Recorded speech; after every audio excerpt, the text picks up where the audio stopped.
Hey guys, what's up? Welcome back to my channel, it's Cass. Today, I'm cleaning my palette, and I thought I would make good use of the ink in my palette that I'm cleaning out to paint this lovely little tree frog. Because one cool thing about alcohol ink is that no matter how many times it dries out, it is still good as long as you drip a little bit more ink or alcohol into it. So it's eternal, which means that every smudge of ink on your palette is useful even after it gets dirty with other inks. So what we're going to talk about today is how to use the dirty old ink in your palette to create a nice painting and get your palette ready for a little spring cleaning, or fall cleaning as this is in my case. So today I really want to clean up my palette. I want to clean all of my color wells out and reorganize my colors, essentially. Because I don't like how I have them in my palette. They're not corresponding to each other, and that pisses me off. So I'm going to clean them all out, and I'm going to use that mixed up, dirty, brown, old, gungy, gnarly dirt ink to build the neutral tones in this painting today. I want a tree frog on a rock. So I'm going to use all this dirty ink to make the rock that my frog is on. Almost all of the ink that I'm going to use in this painting today is already on my palette. I'm going to use a drip or two of each of those other three inks that you see in the top left corner. That's Valencia, Limeade, and Turquoise. But other than that, everything that I'm using in this painting is already on my palette, and you can see my palette looks like a dog's breakfast. But don't forget that all of those colors are usable. So I don't know if you can see well, but what I've got in my hand here, it's just a felt pad for stamping. It's the same thing that I used to make the background in my cactus wren painting. I'm just not using the stamper right now. I'm simply using the pad and scrunching it up and using it like a sponge, essentially. I'm just wetting that pad with alcohol and using that to clean up all of the inkwells in my palette one at a time. A little purple, a little green, a little brown, a little yellow, a little everything on top of each other, and just sponging it in, letting the colors go together. Remember, it's stone, so I'm just kind of using all those beautiful random neutral tones that are in my palette. As I go through this painting, I'm thinking about what colors I can use and what colors that I already have in my palette that I can make use of. So I've got some orange over here in the corner, so I'm just hydrating that with some alcohol in my syringe. In my syringe is 100% alcohol, there's no ink in there. So I just hydrate that. I'm not using any fresh ink. So I'm just gonna clean up as much ink out of my palette as I possibly can. And also that felt pad that I used to create the texture in the rock, I'm going to keep that and I'm going to use it many times. You can stick that on your stamp pad. You can use it by itself. It will last a long time. It may look like hell, but it's a good tool. Instant neutral tones, you know, like no forest scene is all bright emerald green and turquoise blue. You know, there are limitless neutral tones. There are taupes and browns and grays and charcoals and all kinds of interesting neutral colors. Pull those out of the dirty ink on your palette and use a dirty brown old felt pad to add texture into your rocks and tree bowls. It's easy. It's nearly eternal. Here I'm cracking and I am adding 1 drop of the pure Valencia to my palette for my frog's eyes, but it's not going to take a whole lot.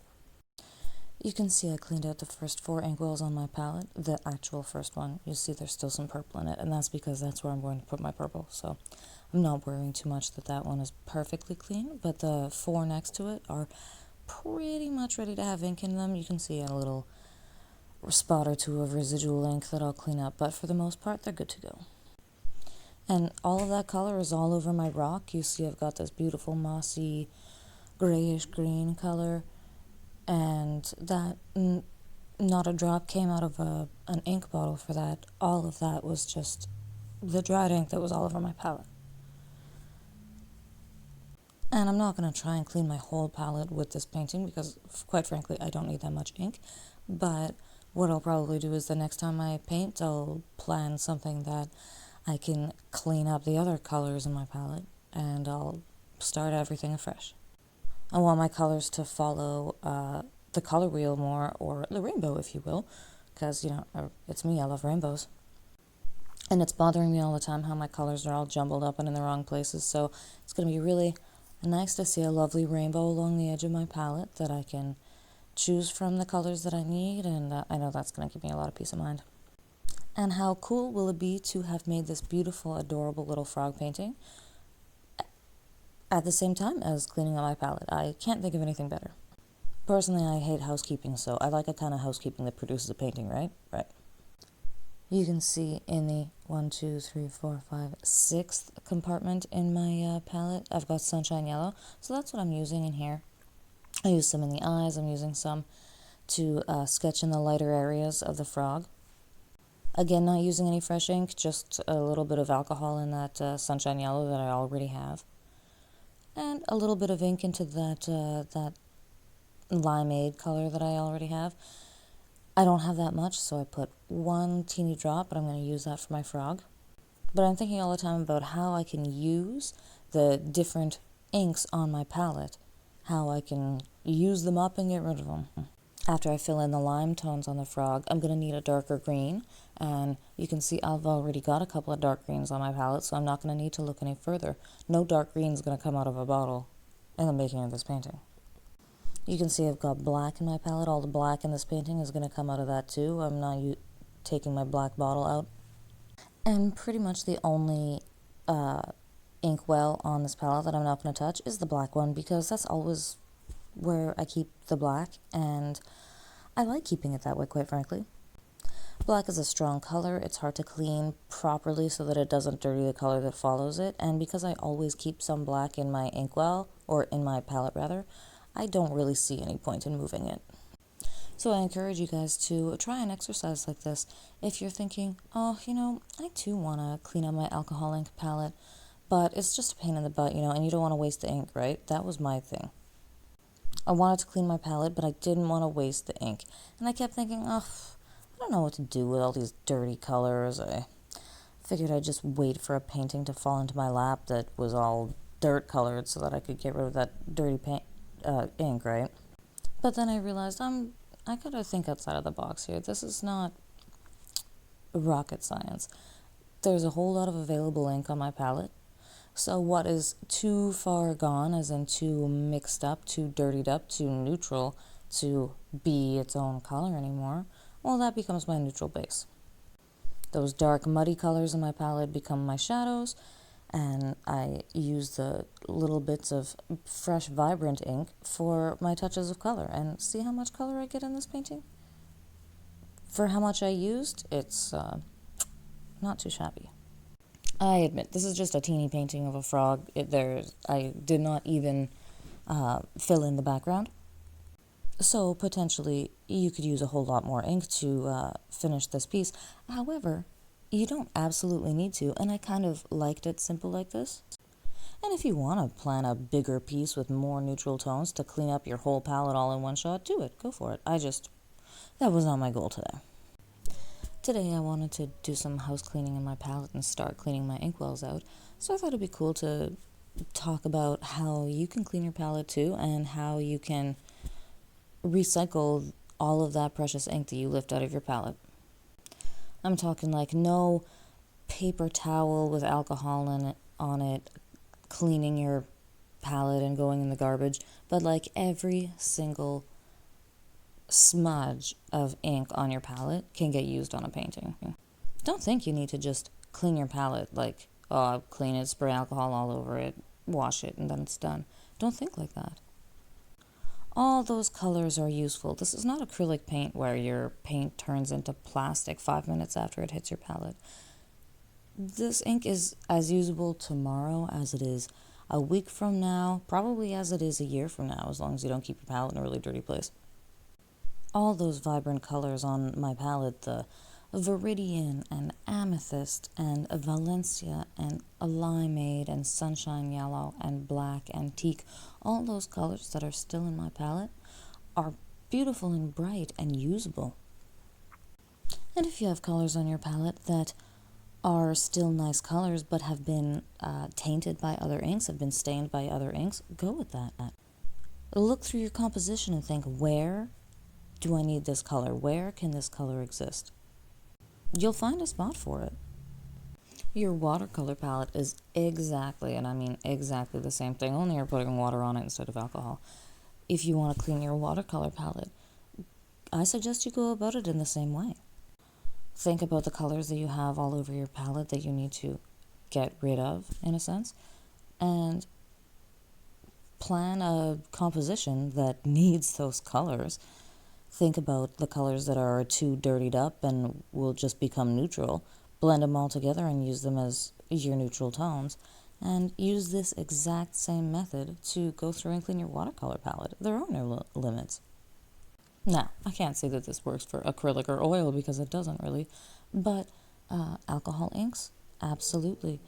India ink will rehydrate after a while as well. Not completely, but still to an extent. Works like a charm with watercolor.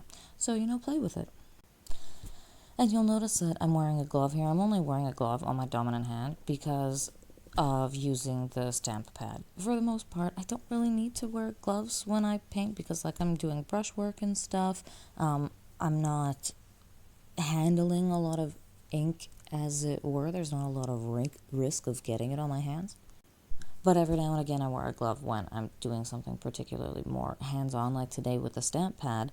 I wanted to be able to hold it firmly in my hands without getting that neutral toned ink all over my fingers, so I'm wearing a glove. But for the most part, I don't. Brushwork is not nearly as messy as wet air moving kind of paintings, so this is a lot more forgiving, and for the most part, unless you're getting in there with a felt pad in your hand, you're not gonna need to protect yourself too much. Use this method to do other kinds of housekeeping in your studio. Open up your mind. Think, do I have ink bottles that have maybe spilled ink on the outsides of the bottles? Do I have an ink bottle that every time I open it up, I think, oh, there's all kinds of ink all over the nib. There's all kinds of ink inside the cap. Use that. Is the ink in the wrong place? Appropriate it. Have an ink spill on something in your studio? Try to recycle as much of that ink as possible. So there you have it. My little frog is just about done. He's got a little bit of a lazy eye, but he's cute nonetheless. I'm going to finish him off with a little Sharpie and white opaque pen. But you can see that he's lovely and bright colored for something that I used all of the dingy colors in my palette. So be encouraged and open up your mind when it comes to housekeeping in your studio. Are you cleaning up paint or ink? You might be able to use that. Don't just throw it away. Next time I paint, you'll probably notice me sponging out the other compartments of my palette and using them in my painting.